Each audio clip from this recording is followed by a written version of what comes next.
Hello students, welcome back to our physics class. Last video lecture में हमने study किया था potential energy of system of charges, यानी charges के system जिसमें 2 या 3 चार्जेस थे, उस सिस्टम की पोटेंशियल एनर्जी कैसे कैलकुलेट करते हैं, ये हमने लास्ट क्लास में सीखा था।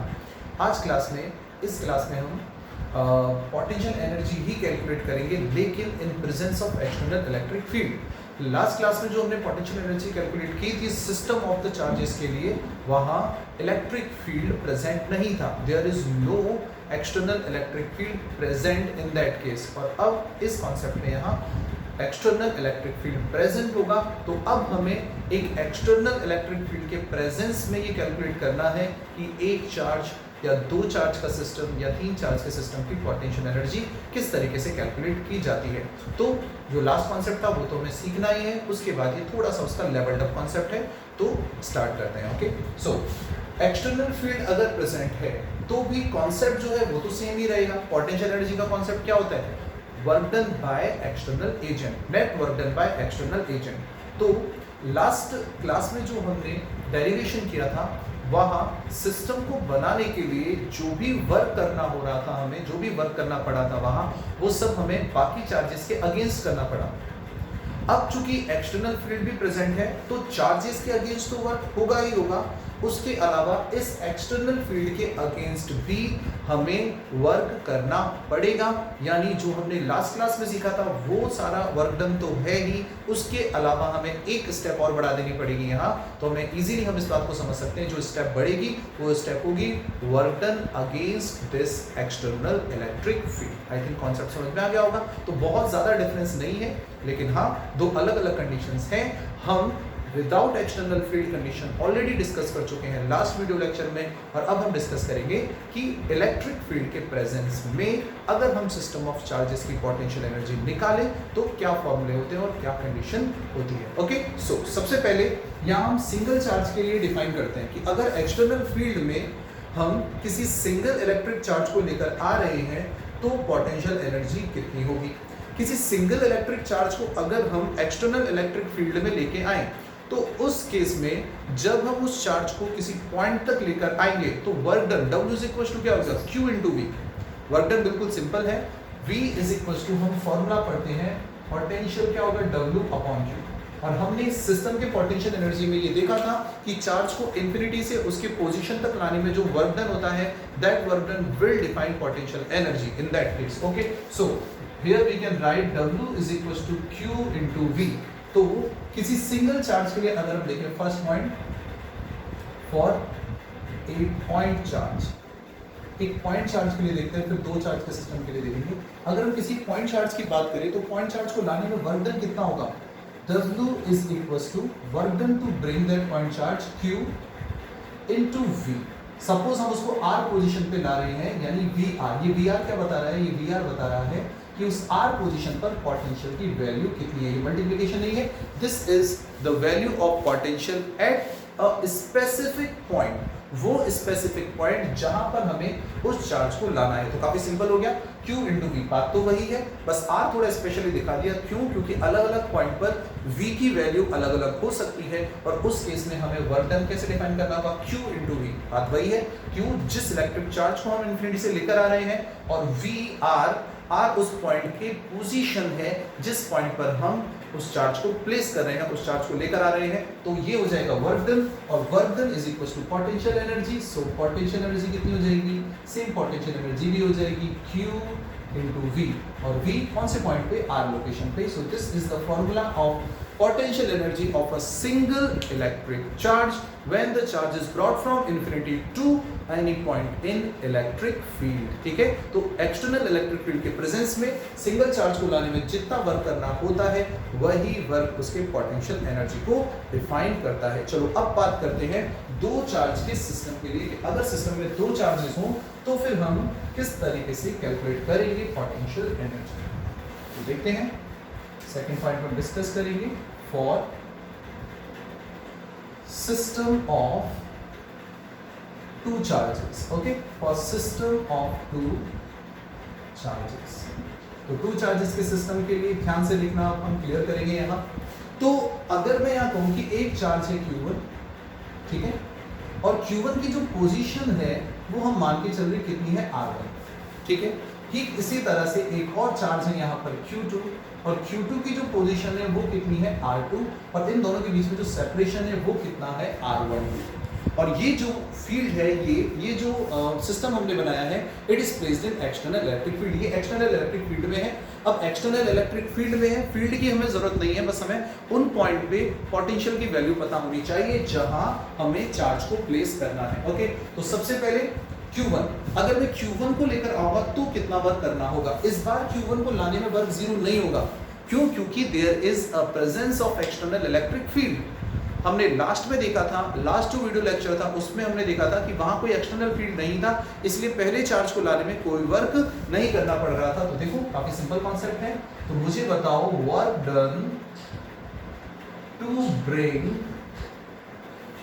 Q1 from infinity to point A, ठीक है ना, इंफिनिटी टू पॉइंट ए, और ए की पॉइंट की पोजीशन कितनी है R1, ठीक है। इसको हम मान लेते हैं, इसको B मान लेते हैं। तो कितना होगा बताओ मैं, work done W1 is equal to Q1 into V, लेकिन कहां पर R1। You are getting it. तो ये पहला चार्ज जो हमने पिछले कॉन्सेप्ट में सीखा वही हमने यहाँ अप्लाई कर दिया, ये हमें फर्स्ट इक्वेशन मिल गई। नाउ अब थोड़ा सा ध्यान रखना है, अब हम Q2 को लाएंगे। So work done to bring Q2 from infinity to B।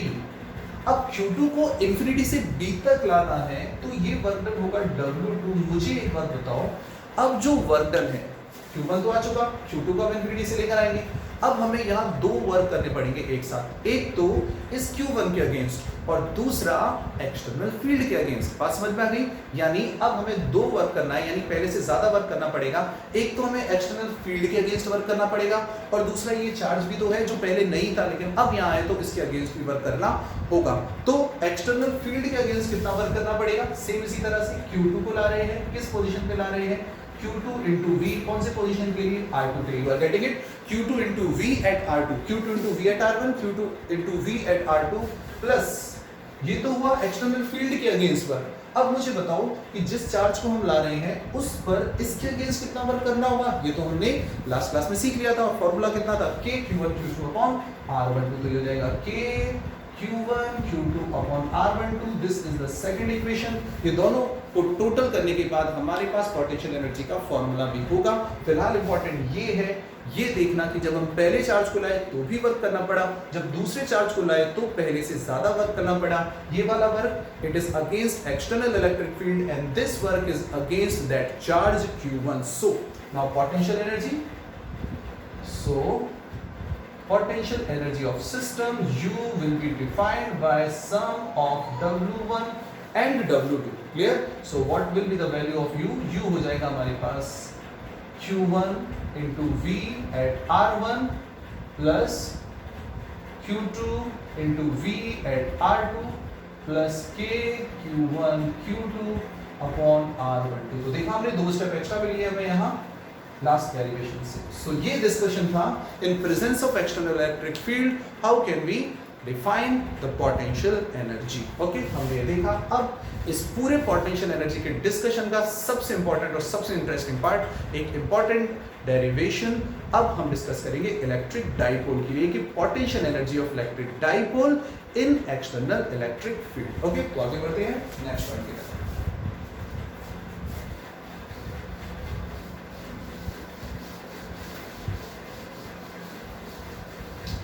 और ये जो रिजल्ट आएगा ये न्यूमेरिकल्स में काफी ज्यादा काम में आता है, तो अच्छे से समझना है। एक अच्छा थ्योरेटिकल कॉन्सेप्ट है। तो potential energy of electric dipole in external electric field. Clear? So external electric field में इलेक्ट्रिक डाइपोल की पोटेंशियल एनर्जी कितनी होगी? क्लियर? यहां देखियो, अब मैं एक यूनिफॉर्म इलेक्ट्रिक फील्ड ले रहा हूं, इस तरह से लास्ट में भी हम ले सकते थे। This is uniform electric field और इलेक्ट्रिक फील्ड में हमारा वेक्टर E। इलेक्ट्रिक डाइपोल को मैंने एक एंगल पर रखा है, एज यू कैन सी, ठीक है। इलेक्ट्रिक डाइपोल को मैंने एक एंगल पे रखा है। क्यों अभी एंगल पे रखा है वो अभी समझ में आ जाएगा। देखो यहाँ इस तरह से मैं रखा, यहाँ मैं चार्ज दे रहा हूँ -q और यहाँ मैं चार्ज दे रहा हूँ +q, और इस के ये सेंटर पॉइंट होगा O, और ये जो डायरेक्शन है इलेक्ट्रिक फील्ड की डायरेक्शन है, और यहाँ से कितना एंगल बना रहा है थीटा। मैं इस कॉन्सेप्ट को एक स्पेशल कंडीशन के लिए डिस्कस करना चाह रहा हूँ, यानी मैं सारी कंडीशंस के लिए डिस्कस करना चाह रहा हूँ, इसलिए मैंने एंगल थीटा रहा। यानी जो भी पोटेंशियल एनर्जी का फॉर्मूला आएगा, अगर मैं वहां थीटा इज इक्वल टू 0 रखूं तो तुम्हारी वो कंडीशन सेटिस्फाई हो जाएगी जब डाइपोल हॉरिजॉन्टल आएगा। डाइपोल वर्टिकल करने के लिए थीटा कितना हो जाएगा 90, इसलिए मैं किसी भी रैंडम एंगल पे इसको ले रहा हूँ थीटा एंगल पर, ताकि हम हर एक कंडीशन के लिए पोटेंशियल एनर्जी ऑब्टेन कर सके। ओके, सो ऐसे समझो कि इस इलेक्ट्रिक डाइपोल को हम इन्फिनिटी से लेकर आएंगे, धीरे धीरे लेकर आएंगे और उसको इलेक्ट्रिक फील्ड की किसी पोजीशन तक लेकर आएंगे, लेकिन उस केस में हम थीटा कितना बना के रख रहे हैं, थीटा एंगल पर इलेक्ट्रिक डाइपोल को इन्फिनिटी से किसी पोजीशन तक हमें लेकर आना है। जो भी वर्क हम यहाँ करेंगे वो वर्क जो होगा वही वर्क किसे रिप्रेजेंट करेगा, that work will represent the potential energy of electric dipole in this concept। ठीक है ना, तो काफी इजी है, इंटरेस्टिंग है। तो अब देखो यहाँ सबसे पहले हमें एक कॉन्सेप्ट सीखना होगा, यानी अब जो पोटेंशियल एनर्जी हम डिस्कस करने जा रहे हैं इसको दो स्टेप में हम कैलकुलेट करेंगे। डाइपोल इस तरह से है तो हम ये सोच सकते हैं कि डाइपोल को हम ऐसे लेकर आए, ऐसे लेकर आए, उसकी पोजीशन तक लेकर आ गए।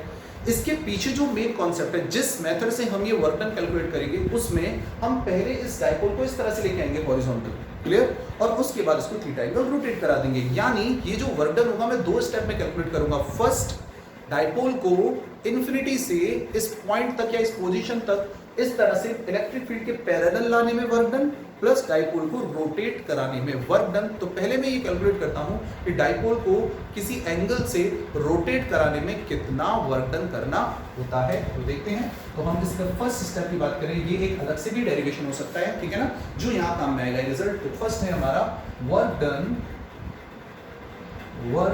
Done to rotate electric dipole, work done to rotate electric dipole. Dipole को रोटेट कराने में कितना वर्क डन होगा। तो देखो हम जानते हैं वर्क डन, जो टॉर्क है डाइपोल पे टॉर्क वर्क करता है। So torque on electric dipole, torque on dipole, we know torque कितना होता है, torque is equal to PE sin theta. You are getting it. Torque का फॉर्मूला होता है vector P dot vector E, और open करते तो PE sin थीटा इनका मैग्नीट्यूड कितना होता है, PE sin theta. Now work done to rotate from θ1 to θ2, किसी भी एंगल θ1 से θ2 तक रोटेट करना है, तो W इज इक्वल टू होगा इंटीग्रेशन टॉ डी थीटा। रोटेशनल मोशन के कॉन्सेप्ट में वर्क डन का फॉर्मूला क्या होता है, टॉर्क इनटू एंगुलर डिस्प्लेसमेंट। बिल्कुल वही फॉर्मूला है ये, फोर्स इनटू डिस्प्लेसमेंट, लेकिन वो लीनियर मूवमेंट के लिए लगता है। फोर्स की जगह यहाँ कौन आएगा, टॉर्क, और डिस्प्लेसमेंट की जगह कौन आएगा, एंगुलर डिस्प्लेसमेंट। तो फॉर्मूला क्या हो जाएगा, torque into angular displacement. Okay, और यहाँ पर हम लिखेंगे फ्रॉम θ1 टू θ2। काफी इजी, काफी सिंपल। नेक्स्ट स्टेप में देखो, W इज इक्वल टू, यहाँ अब हम टॉर्क की वैल्यू रखेंगे तो ये हो जाएगा integration PE sin theta d theta from θ1 to θ2। Clear. In next step PE constant बाहर आ जाएगा, क्लियर, PE को बाहर निकाला। यहाँ sin theta d theta, sin theta का इंटीग्रेशन है, कितना होगा, माइनस cos थीटा, ये होगा माइनस cos थीटा, और लिमिट होगी फ्रॉम θ1 टू θ2। माइनस को मैं यहाँ बाहर निकाल रहा हूँ। नेक्स्ट स्टेप में यहाँ हमारे पास वर्क डन का फॉर्मूला होगा, work done is equal to minus PE, फिर यहाँ cos थीटा हो जाएगा। यहाँ पर cos थीटा में जब अपर लिमिट रखेंगे तो ये हो जाएगा cos θ2 minus cos θ1। Okay, minus को वापस अंदर लेकर जाओ। सो वर्क डन कितना हो जाएगा, work done is equal to PE into cos θ1 plus का हो जाएगा, और cos θ2 माइनस का हो जाएगा। This is the work done to rotate electric dipole from any angle θ1 to θ2। ठीक है, तो यहाँ पर अब मैं कुछ स्पेशल केस भी डिस्कस कर सकता हूँ। जो पहला स्पेशल केस होगा यहाँ जो इंपॉर्टेंट है, यहाँ लिखेंगे if θ1 is equal to 0 degree and θ2 is equal to theta. देखो ये हमारे कॉन्सेप्ट को भी डिफाइन करता है। हम जब डाइपोल को लेके आएंगे तो थीटा कितना रहेगा, 0। हम ऐसे लेके आएंगे थीटा, तो P और E के बीच का एंगल है, P का होगा माइनस से प्लस की तरफ इस डायरेक्शन में। देखो अगर मैं डाइपोल को ऐसे रखूं तो माइनस से प्लस की तरफ P कैप की डायरेक्शन ये होगी, और this is again the direction of electric field. So theta कितना होगा, 0। तो डाइपोल को हम जब लेकर आएंगे हमारे क्वेश्चन के अकॉर्डिंग तो थीटा 0 रखेंगे और कितना एंगल घुमाएंगे हम, थीटा एंगल एक्स्ट्रा घुमा रहे हैं। तो हम 0 से थीटा वाली कंडीशन गेन करना चाह रहे हैं, जो हम आगे डेरिवेशन में काम में लेंगे। तो बताओ कितना होगा, यहाँ मैं लिखूंगा W is equal to PE। बताओ कितना आएगा, cos 0 minus cos theta. cos 0 कितना होता है, 1। तो बताओ W कितना आया, W आया PE into 1 minus cos theta. काफी ज्यादा इंपॉर्टेंट है। ये है डाइपोल को किसी भी कंडीशन में theta is equal to 0 degree से किसी भी एंगल थीटा तक रोटेट करने में work done W is equal to PE into 1 minus cos theta. Main formula हमें यही याद रखना है, और फिर उसके बाद कोई भी कंडीशन न्यूमेरिकल में कैसे भी पूछ ले हम कैलकुलेट कर सकते हैं। किसी ने कहा कि डाइपोल को 0 से 180 घुमाओ कितना वर्क लगेगा, वो भी हम कैलकुलेट कर सकते हैं। चलो देखते हैं क्या कंडीशन होगी इसमें। सेकंड केस में यहाँ फॉर्मूला हमारे पास आ चुका है, एक इंपॉर्टेंट डेरिवेशन था।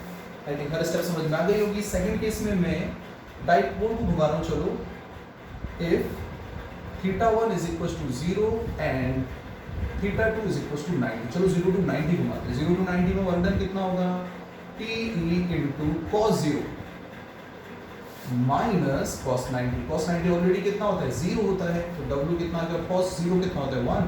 तो वर्क डन कितना आया बताओ, PE। You are getting it. यानी अगर मैं डाइपोल को 0 से 90 घुमा दूं तो वर्क डन कितना होगा, PE। चलो एक और कंडीशन डिस्कस कर लेते हैं।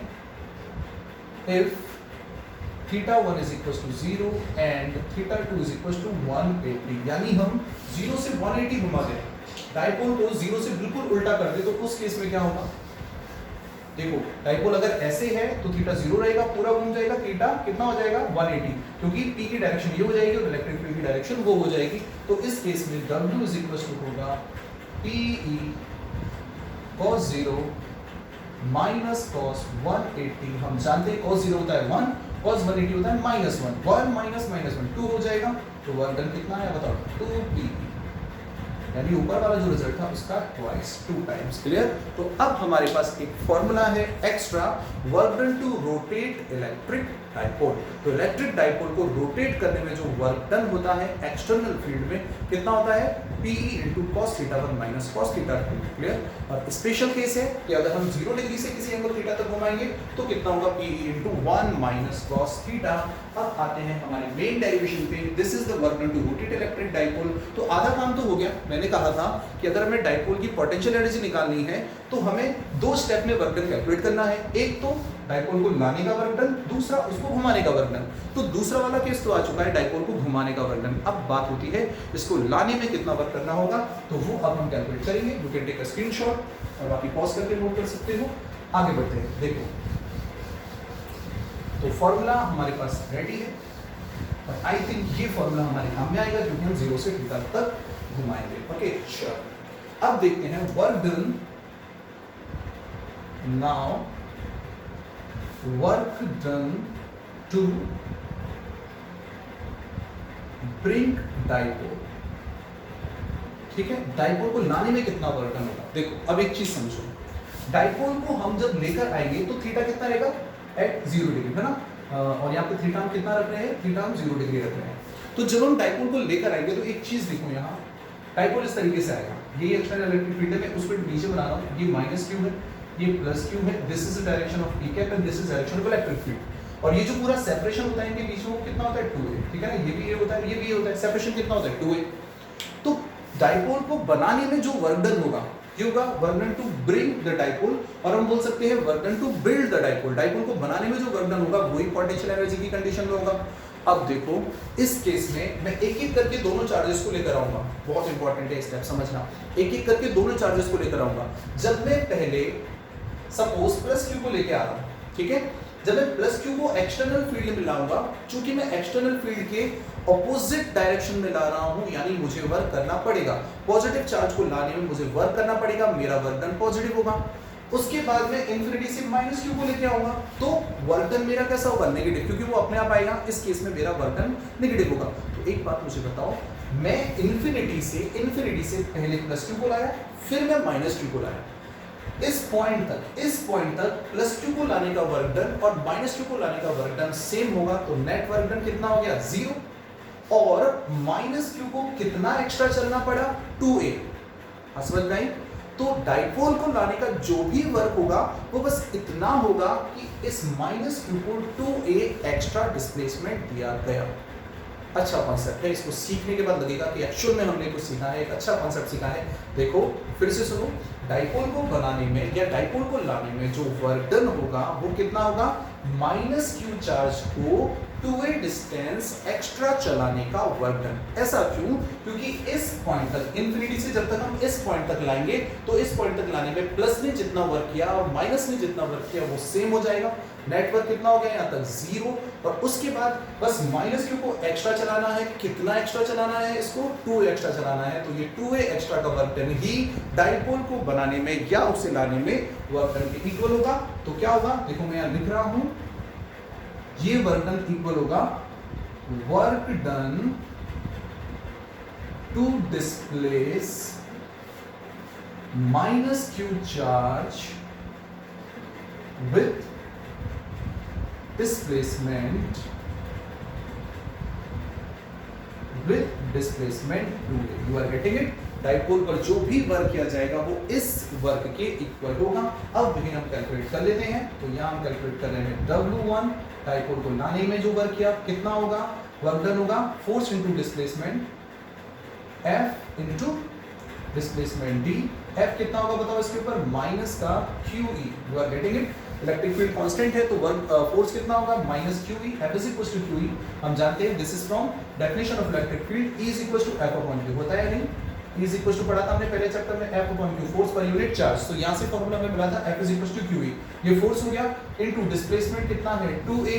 देखो यहाँ क्या मैं लिख सकता हूँ, ये होगा माइनस Q इनटू 2a। दोस्त हमेशा कहाँ जाते हैं, साथ में। इलेक्ट्रिक फील्ड को कहाँ कर दिया, साइड में। You are getting it? Q और 2a दोस्त हैं, ये हर बार एक साथ आ जाते हैं और मिलकर क्या बनाते हैं, P। अब तो हम लिखते लिखते परेशान हो गए, ठीक है ना? तो ये क्या हो जाएगा, माइनस PE। और P इज इक्वल टू क्या होता है, Q इनटू 2a। हम सब जानते हैं क्या है ये है इलेक्ट्रिक डाइपोल मूवमेंट। ओके, सो हमारे पास W1 हमें मिल चुका है, ये आया minus PE, first equation.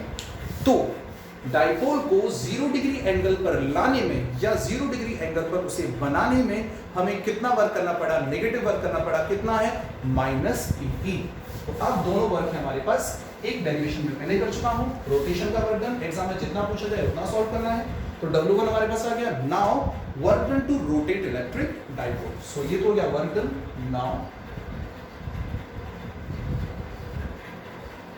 Work done to rotate electric dipole. Dipole को रोटेट करने में कितना वर्क लगेगा वो हम कैलकुलेट कर रहे हैं। कितना वर्क लगेगा देखते हैं यहाँ। तो अब डाइपोल को रोटेट करने में वर्क डन हम ऑलरेडी डायरेक्ट कर चुके हैं। ये है W2 और W2 कितना है बताओ, PE 1 minus cos theta. 1 minus cos theta. Theta is equal to 0 से किस एंगल तक घुमाना है हमें, theta is equal to theta तक। क्लियर? अभी हमने डायरेक्ट किया था, ये वैल्यू हमें मिल गई। टोटल वर्क डन हो गया, यानी डाइपोल पहुंच गया जहां हम लेके आए थे। यानी देखो ये डाइपोल है, इसको समझो ये प्लस क्यू है, इसको समझो ये माइनस क्यू है, ठीक है ना? ब्लैक वाला प्लस क्यू है। इसको मैं इंफिनिटी से लेकर आऊंगा यहाँ तक। कितना वर्क करा मैंने, माइनस पी। कितना वर्क किया, माइनस पी। और इसको बस मैंने कितना घुमा दिया। अब कितना वर्क किया, P into 1 minus cos theta. तो टोटल वर्क डन कितना होगा, सो नेट वर्क डन, या यही किसको रिप्रेजेंट करेगा बताओ, पोटेंशियल एनर्जी को।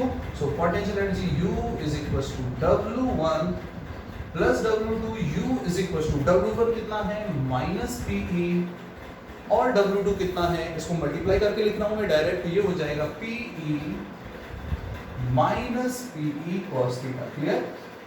ये हमारी सेकंड स्टेप है। इसको मल्टीप्लाई करेंगे PE into 1 PE और P into minus cos theta minus PE cos theta plus PE और माइनस PE कैंसिल आउट। और इसके बाद U इज इक्वल टू कितना आया, minus PE cos theta. This is the formula of potential energy of electric dipole in external electric field. और अब हम इसे लिख सकते हैं एक और तरीके से, U is equals to minus vector P dot vector E. हम इसे डॉट प्रोडक्ट के फॉर्म में भी लिख सकते हैं. So this is the formula of potential energy, minus PE cos theta. याद रखिएगा, माइनस PE cos थीटा या माइनस PE डॉट E काफी ज्यादा इंपॉर्टेंट है. तो देखो हमारे पास टॉर्क का फॉर्मूला था. टॉर्क का फॉर्मूला क्या था, लास्ट चैप्टर में हमने डेराइव किया था, वो था vector P cross vector E. और अब हमारे पास यहाँ फॉर्मूला है पोटेंशियल एनर्जी का. मतलब पोटेंशियल एनर्जी का फॉर्मूला क्या होता है, माइनस का vector P dot vector E. और अब देखो हम हमारे सारे कॉन्सेप्ट्स को क्लियर कर लेते हैं. यहाँ माइनस P डॉट E. अब मुझे एक और बताओ, मैंने क्या कहा था, स्पेशल केस के लिए सॉल्व किया है हमने. अब मैं ये कहूँ कि थीटा 0 था, मतलब थीटा 0 होगा, तो बताओ पोटेंशियल एनर्जी कितनी होगी, फॉर्मूले से कितनी होगी, माइनस PE cos 0. cos 0 कितना होता है 1. बताओ माइनस PE आंसर आया ना. माइनस PE क्यों आया, क्योंकि हमें पता है इंफिनिटी से जब ऐसे लेके आएंगे तो कितना वर्क करना होता है, माइनस PE. कैलकुलेट किया था हमने, ठीक है, ये हमने कैलकुलेट कर माइनस PE. और पोटेंशियल एनर्जी भी कितनी आई, माइनस PE, क्योंकि जब हम उसे ऐसे लाएंगे तो रोटेशन का कोई वर्क नहीं होगा. ओके, अब हम 90 डिग्री पर अगर मुझे कैलकुलेट करना हो कि यहाँ पोटेंशियल एनर्जी कितनी होगी, तो बताओ यहाँ कितनी होगी, माइनस PE cos 90. cos 90 कितना होता है 0, तो यहाँ पोटेंशियल एनर्जी कितनी हो जाएगी 0. ऐसा क्यों हुआ, क्योंकि लाने में वर्क हुआ माइनस PE और 90 डिग्री घुमाने में वर्क हुआ प्लस PE, तो टोटल वर्क कितना हो गया यहाँ 0.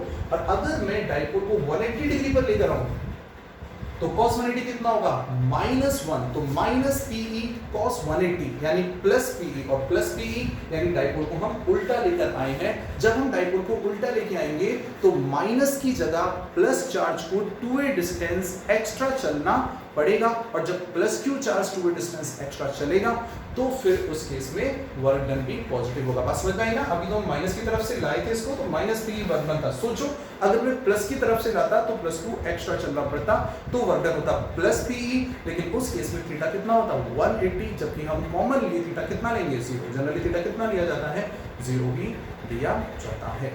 Clear. So that's it, the complete discussion of potential energy in presence of electric field. तो वो लास्ट क्लास में हमने पढ़ा था in absence of electric field. Now moving to the second portion of this chapter, it's about capacitance. Okay, so हमारा next topic होगा capacitance से related.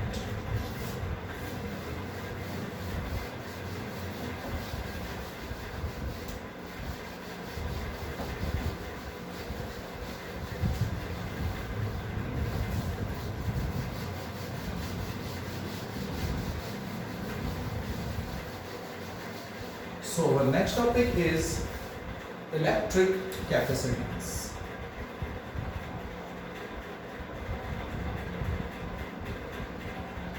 Now, question is, what is capacitance? Capacitance is ability to store electric charge. Capacitance का मतलब होता है किसी charge की, किसी ऑब्जेक्ट की चार्ज को स्टोर करने की एबिलिटी. ओके, तो कैपेसिटेंस में हम क्या करेंगे, कोई भी ऑब्जेक्ट कितना चार्ज स्टोर कर सकता है वो कॉन्सेप्ट हम यहाँ डिस्कस करेंगे. कि कोई भी चार्ज, जो कोई भी ऑब्जेक्ट होगा वो कितना चार्ज जो है स्टोर कर सकता है. और चार्ज स्टोर करने के लिए हम कौन सी डिवाइस यूज में लेंगे, इससे रिलेटेड सारा डिस्कशन यहाँ होगा. और जब चार्ज स्टोर होता है तो फिजिकल प्रॉपर्टीज कौन कौन सी किस हिसाब से चेंज होती हैं, तो कंप्लीट डिस्कशन हमारे सामने आने वाला है. और इस बार जो हमारा टॉपिक है इससे रिलेटेड वो है capacitance. Okay, so now our next topic is capacitance. Capacitance is ability to store electric charge. ठीक है, इलेक्ट्रिक चार्ज को स्टोर करने की एबिलिटी जो होती है उसे हम कहते हैं कैपेसिटेंस. कैपेसिटेंस में यानी कि हम किसी ऑब्जेक्ट में ये चेक करेंगे कि वो किस तरह से चार्ज स्टोर कर सकता है और कितना चार्ज स्टोर होता है. चार्ज स्टोर होने पर कौन से फिजिकल क्वांटिटीज चेंज होते हैं, क्या कांस्टेंट रहता है, इससे रिलेटेड सारा डिस्कशन. ओके, सो ये तो हुआ एक जनरल डिस्कशन कि कैपेसिटेंस जो है वो चार्ज को स्टोर करने की कैपेबिलिटी है. पर इसका प्रिंसिपल क्या है, what is principal of capacitance. तो अब हम डिस्कस करेंगे principal of capacitance. Okay, principal of capacitance. तो प्रिंसिपल ऑफ कैपेसिटेंस में हम क्या डिस्कस करेंगे, सबसे पहले इसका जो प्रिंसिपल है वो होता है Q is proportional to V. देखो यहाँ हमें किसी भी ऑब्जेक्ट को चार्ज देना है कंटिन्यू। जब हम किसी ऑब्जेक्ट को गिवन चार्ज को एनहांस करते हैं, चार्ज को बढ़ाते हैं, तो उसका पोटेंशियल भी उसी के अकॉर्डिंग क्या होता है, इंक्रीज होता है। चार्ज को इंक्रीज करने पर पोटेंशियल भी इंक्रीज होता है, यानी Q जो है वो V के प्रोपोर्शनल होता है। अगर हम चार्ज देंगे, चार्ज देते जाएंगे, चार्ज बढ़ाते जाएंगे, तो पोटेंशियल भी बढ़ेगा। जब हम इस प्रोपोर्शनलिटी रिलेशन को इक्वल में चेंज करते हैं तो यहाँ हमें रिलेशन मिलता है CV। This is the principle of capacitance. और ये जो फॉर्मूला नीचे लिखा है इसे याद रख लेना बिल्कुल ढंग से। सबसे इंपॉर्टेंट फॉर्मूला है ये कैपेसिटेंस में, प्रिंसिपल ऑफ कैपेसिटेंस के according Q is equal to CV। इसे याद रखना बड़ा आसान है क्योंकि CV, Q is equal to CV, ठीक है ना। इंटरव्यू देने जाते हैं तो CV लेके जाते हैं ना, करिकुलम बिटे, okay. So Q is equal to CV, Q is equal to CV। C यहाँ क्या है, कैपेसिटेंस, और V यहाँ है पोटेंशियल। तो यहाँ हमें कांस्टेंट मिला है, प्रोपोर्शनलिटी कांस्टेंट C। यहाँ मैं नेक्स्ट स्टेप में लिख सकता हूँ C इज इक्वल टू क्या होगा, Q upon V। Now we have the formula of capacitance. ये जो C है, इस C को हम बोलते हैं, ये कांस्टेंट है, इसी को हम बोलते हैं कैपेसिटेंस, ओके। अगर मैं कैपेसिटेंस की यूनिट की बात करूं यहाँ, इसकी यूनिट क्या होगी, तो यूनिट क्या लिखेंगे बताओ, कूलाम पर वोल्ट। यूनिट क्या होगी, यूनिट होगी कूलाम पर वोल्ट, और इसी को बोलते हैं फैराड। कूलाम पर वोल्ट को बोलते हैं फैराड, और इसको हम इस तरह से कैपिटल F से रिप्रेजेंट करते हैं। ये फैराड है, ओके। सो इसकी यूनिट क्या होती है, फैराड, कैपिटल F से रिप्रेजेंट करते हैं। फैराड जो है एक बहुत बड़ी फिजिकल क्वांटिटी होती है, मैं बताऊंगा किस तरीके से। तो ये काफी बड़ी फिजिकल क्वांटिटी है, और इसको छोटे फॉर्म में हम काम में लेते हैं, micro farad, pico farad, nano farad, micro 10 to power -6, nano 10 to power -9, pico 10 to power -12, okay. इस तरीके से हम काम में लेते हैं। तो C is equal to Q upon V। अब हमारे पास यहाँ कैपेसिटेंस की डेफिनेशन आने वाली है, और अब क्वेश्चन आता है एक्चुअल डेफिनेशन कैपेसिटेंस की क्या है। तो यहाँ से देखो, इस फॉर्मूले के अकॉर्डिंग अगर मैं कहूं if V is equals to 1 volt then C is equals to कितना हो गया, Q।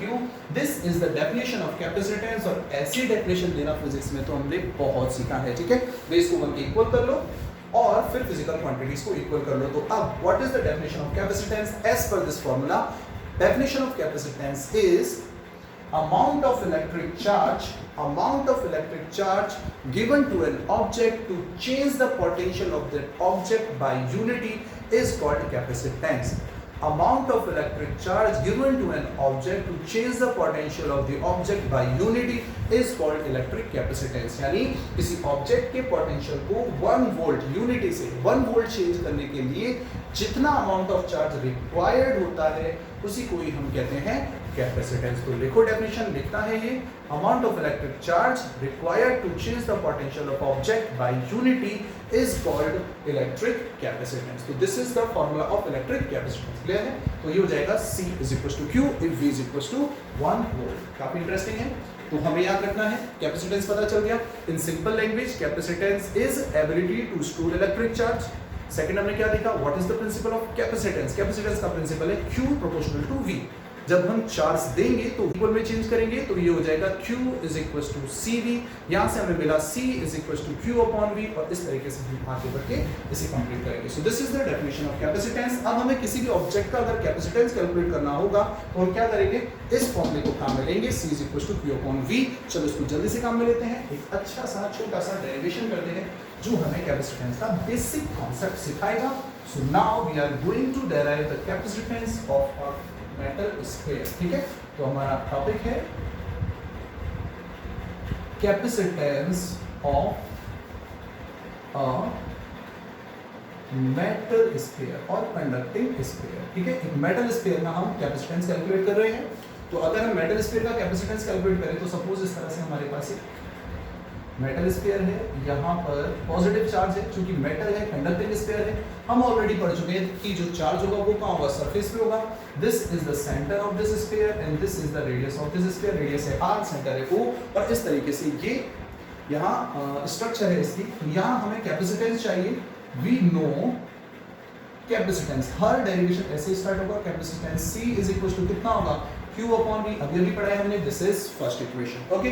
अब बस ये फॉर्मूला बोलता है कि जिस भी ऑब्जेक्ट का तुम्हें कैपेसिटेंस चाहिए उसका पोटेंशियल ले आओ। जैसे तुम्हें पोटेंशियल पता चल जाए इस फॉर्मूले में रख दो, और जब इस फॉर्मूले में पोटेंशियल रखोगे तो तुम्हें क्या मिल जाएगा, यहाँ से C मिल जाएगा, कैपेसिटेंस मिल जाएगा। तो देखो बिल्कुल सिंपल है। तो यहाँ पोटेंशियल कितना होगा, potential on the surface of this sphere V is equal to कितना होता है बताओ, KQ अपॉन कैपिटल R। मैं ये मान के चल रहा हूँ यहाँ टोटल चार्ज कितना है Q, तो इसके सरफेस पे पोटेंशियल कितना हो जाएगा, potential on the metal sphere, on the surface of metal sphere कितना होगा बताओ, V is equal to KQ upon R। K की वैल्यू पुट करो, यहाँ लिख सकते हैं Q upon 4 pi epsilon naught R। कितना आ जाएगा, Q अपॉन K की value 4 pi epsilon naught R। ये आ गया हमारे पास सेकंड इक्वेशन। चार्ज चलो मैं Q ले लेता हूँ, मैंने यहाँ भी Q लिया है तो यहाँ भी Q ले लेते हैं। ओके, सो चार्ज हो जाएगा KQ और हो जाएगा Q upon 4 pi epsilon naught R। Okay, अब फर्स्ट इक्वेशन में वैल्यू पुट कर देते हैं, बहुत छोटा सा डेरिवेशन है। From equation first C is equal to कितना हो जाएगा बोलो, ये हो जाएगा Q अपॉन V की value Q upon 4 pi epsilon naught R। Okay, so ये Q से Q कैंसिल आउट होगा और ये जंप करके कहाँ पहुंच जाएगा, ऊपर। सो फाइनली हमारे पास C फॉर्मूला है और C इज इक्वल टू कितना है, 4 पाई एप्सिलॉन नॉट R। यानी किसी मेटल स्फीयर का, कंडक्टिंग स्फीयर का कैपेसिटेंस कितना होता है, C इज इक्वल टू होता है 4 पाई एप्सिलॉन नॉट R। यानी जो C है ये R के प्रोपोर्शनल है। अगर मैं C और R के बीच में ग्राफ बनाऊं तो that will be a proportionality straight line, यानी जितना बड़ा मेटल स्फीयर होगा उसका कैपेसिटेंस उतना ही ज्यादा होगा, उसमें चार्ज को स्टोर करने की कैपेबिलिटी उतनी ही ज्यादा होगी। क्लियर? तो यहाँ पर ये डायरेक्ट प्रोपोर्शनल रिलेशन आ रहा है, यानी C जो है that is proportional to radius R। इस तरह से ये प्रोपोर्शनलिटी रिलेशन पड़ेगा C R के प्रोपोर्शनल। ओके, तो C इज इक्वल टू कितना हो गया, 4 pi epsilon naught R। Okay, अब देखो यहाँ ये रिजल्ट हमारे सामने है। एक और चीज, अगर मैं बात करूं मीडियम की, तो मीडियम के लिए हम जानते हैं एप्सिलॉन नॉट के साथ उसका दोस्त आ जाता है कौन, एप्सिलॉन R। ओके, तो अगर मीडियम की बात हो रही हो तो 4 pi epsilon not into epsilon R और इनटू कैपिटल R ये आ जाएगा। ठीक है ना, वो हम जानते हैं कि एप्सिलॉन नॉट के साथ एप्सिलॉन R लिखना होता है, that is relative permittivity in case of presence of medium. Okay, तो ये छोटा सा डेरिवेशन है। यहाँ हमने देखा C और R प्रोपोर्शनल है। यहाँ हमें पता चला कि जितना बड़ा स्फीयर का साइज होगा उतना ही ज्यादा उसका क्या होगा, कैपेसिटेंस। अब हम बात करते हैं अर्थ के कैपेसिटेंस की। अर्थ को हम एक कंडक्टिंग स्फीयर यहाँ पर मानेंगे और उसको कंडक्टिंग स्फीयर मानते हुए हम उसका कैपेसिटेंस कैलकुलेट करेंगे। ओके, अब अर्थ का कैपेसिटेंस जो है वो डिपेंड करता है उसके रेडियस के ऊपर, और हम जानते हैं अर्थ का कैपेसिटेंस बहुत होता है। अर्थिंग हम ऑलरेडी पढ़ चुके हैं छोटी क्लासेस में भी, और हमने 12th के फर्स्ट चैप्टर में भी पढ़ा था कि अर्थिंग एक कॉन्सेप्ट होती है जिससे अर्थ जो भी ऑब्जेक्ट के ऊपर चार्ज होता है उसको अपने अंदर स्टोर करने की कैपेबिलिटी शो करती है। तो अब हम कैलकुलेट करते हैं अर्थ के कैपेसिटेंस के बारे में कि अर्थ का कैपेसिटेंस कितना होगा। तो मैं क्वेश्चन लिख देता हूं, find out the capacitance of earth. Find out capacitance of earth considering it as a conducting sphere. यानी अर्थ को एक कंडक्टिंग स्फीयर तुम्हें कंसीडर करना है और उसका कैपेसिटेंस कैलकुलेट करना है। करो सॉल्व, अब जाओ जल्दी से, तुम इरेज करना हो, आंसर आ जाना चाहिए, बहुत ज्यादा डिफिकल्ट नहीं है। फॉर्मूला हमारे पास है 4 pi epsilon naught R। Okay, तो इसको सॉल्व करें। देखो किस तरीके से हम सॉल्व करेंगे इसे। फॉर्मूला हमारे पास है C is equal to 4 pi epsilon naught R। You are getting it, C is equal to 4 pi epsilon naught R। और अगर हम बात करें यहाँ C is equal to R जो है अर्थ की रेडियस है। बताओ अर्थ की रेडियस कितनी होती है, अर्थ की radius 6400 kilometre. Okay, 6.4 into 10⁻⁶ metre. Okay, तो 6400 किलोमीटर मल्टीप्लाई बाय क्या करेंगे हम यहाँ 1000 से कर देंगे मीटर में चेंज करने के लिए। तो मीटर में कितना हो गया 6.4 into 10⁻⁶ मीटर। यहाँ जब हम वैल्यू रखेंगे तो ये होगा 4 पाई एप्सिलॉन नॉट R। अच्छा, हम जानते हैं 1/4 पाई एप्सिलॉन नॉट कितना होता है, 1/4 पाई एप्सिलॉन नॉट ये होता है और ये होता है 9 into 10⁻⁹। तो 4 पाई एप्सिलॉन नॉट कितना हो जाएगा 1/9 into 10⁻⁹। ओके, सो हम यहाँ वैल्यू रखेंगे 1/9 into 10⁻⁹ और into R से मल्टीप्लाई कर दो 6.4 into 10⁻⁶। ओके, तो अब यहाँ तुम सॉल्व कर सकते हो इसको। ये जो भी है C इज इक्वल टू आएगा 6.4 डिवाइडेड बाय 9 into 10⁻⁻ कितना हो जाएगा ये -3। ओके, 6.4 अपॉन ये हो जाएगा 9। 10⁻⁻ कितना आया यहाँ पर हमारे पास वैल्यू है 6.4 डिवाइडेड बाय 9 into 10⁻⁻⁻3। ये जो वैल्यू इसको सॉल्व करना है और यहाँ हमें पता चलेगा कि जो अर्थ का कैपेसिटेंस है वो काफी कम होता है। ठीक है, तो अर्थ का कैपेसिटेंस, इसको सॉल्व करो जल्दी से, डिस्कस करते हैं। तो इसको सॉल्व करने के बाद जो आता है c इज इक्वल टू कितना आएगा, 6.4 डिवाइडेड बाय 9, ये आता है 0.711 इंटू 10 टू पावर -3। यहाँ पर मैं इसे लिख सकता हूँ 711 into 10 to power -3 into 10 to power -3, यानी कैपेसिटेंस ऑफ अर्थ कितना आया, c is equal to 711 into 10 to power -6 farad, यानी देखो माइक्रो में आया है, c इज इक्वल टू आया है 711 microfarad. This is the capacitance of अर्थ। तो सोचो अर्थ के बराबर रेडियस का एक मेटल स्फीयर और उसका कैपेसिटेंस भी आया है माइक्रोफैरड में। क्लियर? तो यहाँ पर ये है अर्थ का कैपेसिटेंस। अगर न्यूमेरिकल पूछा जाए तो तुम इस तरीके से ये सॉल्व कर सकते हैं। ओके, चलो एक और एग्जांपल लेते हैं, फिर कंप्लीट करेंगे इस क्लास को।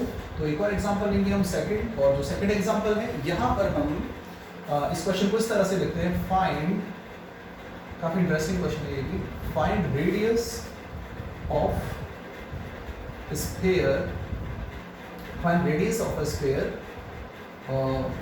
With capacitance of which, capacitance given है यहाँ कितना होगा 1 फैरेड। ठीक है, find radius of sphere with capacitance 1 farad. ठीक है, इसका कैपेसिटेंस कितना है, ओनली 1 फैरेड। एक ऐसा स्फीयर जिसका कैपेसिटेंस 1 फैरेड है, उसकी हमें रेडियस कैलकुलेट करनी है। चलो कैलकुलेट करते हैं। c इक्वल टू कितना होता है 4 पाई एप्सिलॉन नॉट r, हमसे r पूछा गया है, r इज इक्वल टू कितना हो जाएगा c upon 4 pi epsilon naught, r is equal to c is equal to कितना गिवन है, बोलो 1 फैरेड, यूनिटी गिवन है, तो ये हो जाएगा 1 अपॉन 4 पाई एप्सिलॉन नॉट, और इसकी वैल्यू तो हम जानते हैं, r कितना आया 9 into 10 to power 9 metre, 9 into 10 to power 9 metre. This is the radius of that sphere जिसका कैपेसिटेंस 1 फैरेड होगा। ओके, अब देखो ये क्वेश्चन आगे इस तरह से पूछा जाता है कि क्या स्फीयर को हम अलमारी में रख सकते हैं, क्या स्फीयर को फ्रीज में रख सकते हैं, रख सकते हैं। Imagination is important. 10 to power 9 metre अलमारी में और फ्रीज में कहा, हम इसे अर्थ पे ही नहीं रख सकते। इस स्फीयर का साइज अर्थ से भी ज्यादा है। अर्थ का जो रेडियस था वो कितना था 10 टू पावर 6 मीटर, और इसका जो रेडियस है वो कितना 10 टू पावर 9। अगर हम रफ कंपैरिजन करें तो ये 1000 टाइम ज्यादा, यानी अर्थ से भी 1000 टाइम बड़ा स्फीयर होगा, उसका कैपेसिटेंस 1 फैरेड होगा।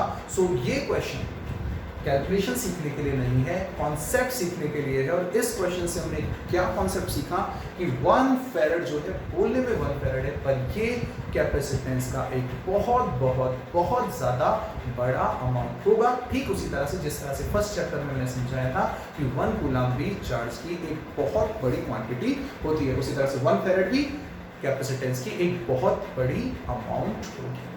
Okay, so that's it for today's video lecture.